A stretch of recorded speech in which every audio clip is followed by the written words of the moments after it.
അമ്മായിയമ്മയെ നായയെ വിട്ടാക്രമിച്ച മരുമകൾ പോലീസ് സ്റ്റേഷനിലേക്കും നായയുമായി എത്തി ഉദ്യോഗസ്ഥരെ ഭീഷണിപ്പെടുത്തി. ഒടുവിൽ യുവതിക്കെതിരെ പോലീസ് കേസെടുക്കുകയും ഇവരുടെ അറസ്റ്റ് രേഖപ്പെടുത്തുകയും ചെയ്തിരിക്കുകയാണ്. കോട്ടയം ഏറ്റുമാനൂർ പോലീസ് സ്റ്റേഷനിലാണ് ഇന്ന് രാവിലെ ഈ സംഭവം ഉണ്ടായത്. ഏറ്റുമാനൂർ പേരൂർ മാന്നാമല കൂർക്കഞ്ചേരിയിൽ വീട്ടിൽ രജനിയെയാണ് പോലീസ് അറസ്റ്റ് ചെയ്തത്. ഈ സംഭവത്തെക്കുറിച്ച് ഏറ്റുമാനൂർ പോലീസ് പറയുന്നത് ഇങ്ങനെയാണ്. രജനിയും ഇവരുടെ ഭർത്തൃമാതാവായ 72 വയസ്സുകാരി ഏറ്റുമാനൂർ പേരൂർ മാന്നാമല കറുകശ്ശേരിയിൽ വീട്ടിൽ മറിയാമ്മ ജോണും തമ്മിൽ കുടുംബ പ്രശ്നങ്ങൾ പതിവായിരുന്നു. ഇക്കഴിഞ്ഞ 8-ാം തീയതി പുലർച്ചെ 6:15 കൂടി ഉണ്ടായ സംഭവമാണ് ഈ കേസിന് ആധാരമായത്. അതായത് 8-ാം തീയതി പുലർച്ചെ 6:15 ഈ വീടിനകത്തുകൂടി നായ നടക്കുന്നത് ഈ ഭർത്തൃമാതാവായ മറിയാമ്മ ചോദ്യം ചെയ്യുകയായിരുന്നു. ഇത് ഇഷ്ടപ്പെടാതിരുന്ന രജനി അടുക്കളയിൽ ജോലി ചെയ്യുകയായിരുന്ന മറിയാമ്മയുടെ അരികിലേക്ക് നായയെ വിടുകയും ആക്രമിക്കുകയുമായിരുന്നു. ഇതിന് പിന്നാലെ രജനി തന്നെ കടിച്ചു പരുക്കേൽപ്പിച്ചു എന്നും ഈ മറിയാമ്മ പോലീസിൽ നൽകിയ പരാതിയിൽ പറയുന്നുണ്ട്. എന്താണെങ്കിലും സാരമായി പരുക്കേറ്റ 72 വയസ്സുകാരി കോട്ടയത്തെ സ്വകാര്യ ആശുപത്രിയിൽ ചികിത്സ തേടുകയും ചെയ്തിരുന്നു. ഈ സംഭവത്തിന്റെ CCTV ദൃശ്യങ്ങളും ഇപ്പോൾ പുറത്തു വന്നിട്ടുണ്ട്. ആദ്യം ആ ദൃശ്യങ്ങളിലേക്ക്.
രജനിയും ഇവരുടെ ഭർത്തൃമാതാവ് മറിയാമ്മ ജോണും താമസിക്കുന്ന വീട്ടിൽ നിന്ന് ലഭ്യമായിട്ടുള്ള CCTV ദൃശ്യങ്ങളാണ് ഇപ്പോൾ കണ്ടത്.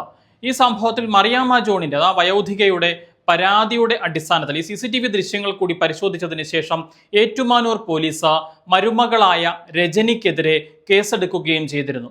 എന്നാൽ ഇന്നലെ വൈകുന്നേരത്തോടുകൂടി ഈ രജനി നേരിട്ട് ഏറ്റുമാനൂർ പോലീസ് സ്റ്റേഷനിലേക്ക് എത്തുകയും വയോധികയായ തൻ്റെ അമ്മായിയമ്മ തന്നെ അതിക്രൂരമായി മർദ്ദിച്ചുവെന്നും ആ സംഭവത്തിൽ അവർക്കെതിരെ കേസെടുക്കണമെന്നും ആവശ്യപ്പെട്ടുകൊണ്ട് പോലീസ് സ്റ്റേഷനിൽ ബഹളം വയ്ക്കുകയും ചെയ്തു. എന്നാൽ സന്ധ്യാസമയമായതുകൊണ്ടും ഒരു സ്ത്രീ എന്ന പരിഗണന നൽകിക്കൊണ്ടും പോലീസ് ഇന്നലെ ഇവർക്കെതിരെ നടപടിയെടുക്കാതെ ഇവരെ അനുനയിപ്പിച്ച് പറഞ്ഞ് തിരിച്ചയക്കുകയായിരുന്നു.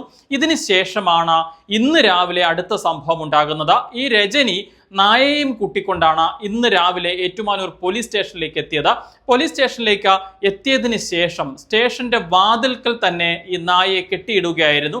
അതായത് പോലീസ് ഉദ്യോഗസ്ഥർക്കോ ഇല്ലെങ്കിൽ അവിടേക്ക് എത്തുന്ന മറ്റാളുകൾക്കോ സ്റ്റേഷനകത്തേക്ക് കയറാനോ ഇറങ്ങാനോ പറ്റാത്ത തരത്തിൽ സ്റ്റേഷന്റെ വാതിൽപ്പടിയിൽ തന്നെ ആ ഭാഗത്ത് തന്നെ ഈ നായയെ കെട്ടിയിടുകയായിരുന്നു. ഈ നായയെ അവിടെ നിന്ന് അഴിച്ചു മാറ്റണമെന്ന് പല തവണ ഉദ്യോഗസ്ഥർ ഈ രജനിയോട് ആവശ്യപ്പെട്ടെങ്കിലും അത് കേൾക്കാൻ അവർ തയ്യാറായില്ല എന്നുള്ളതാണ്. ഈ സമയത്താണ് Ettumanoor SHO AS Ansal സ്ഥലത്തെത്തുന്നത്.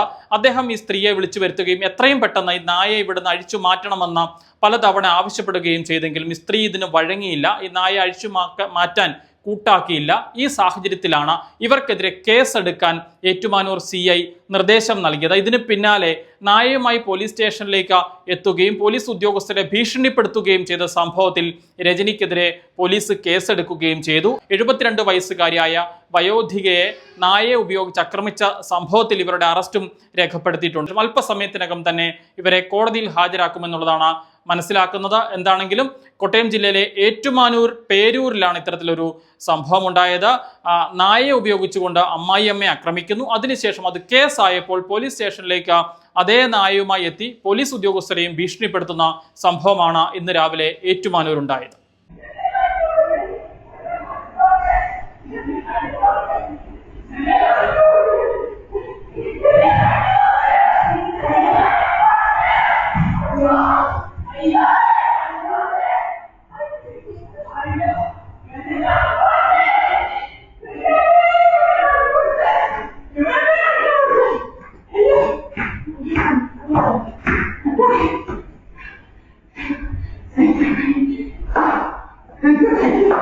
Anda